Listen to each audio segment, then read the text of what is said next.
You know, and it's interesting because Judge and I were talking about it. I didn't read it that way, just for the record. It sounded, I mean, this is an incredibly horrible situation. And it just sounded like the wails of a woman who was in the throes of it. And we said maybe it's, you know, a woman might hear it differently than a man. And we know 8 men, 7 women on the jury. That could certainly be an issue. And Michael, you know, and it goes back to this idea that really this whole thing is about, and we just heard testimony on it, they found some gasoline on the clothes.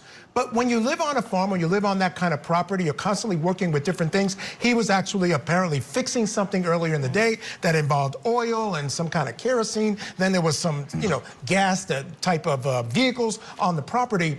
How important is it that you find some gasoline on the clothing of the victim when they live under these circumstances? I know that area very well. This is out of Kalamazoo, Michigan. Kalamazoo, Michigan is, we call it in the middle of nowhere in the state of Michigan. The state of Michigan it's pretty much all rural. And so Kalamazoo, Michigan is a part of the state where people have well water, people have gasoline, people live on these gargantuan acres. You see people losing their massive acre farms because they don't have enough money. They don't have enough income to pay the few $1,000s a year in taxes on these wide ranches.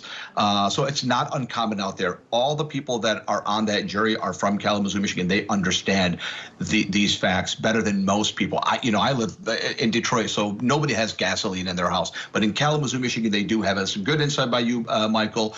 And 8 men on the jury also. That's a good point as well. This trial, this is going well for the defense in their second trial. But yes.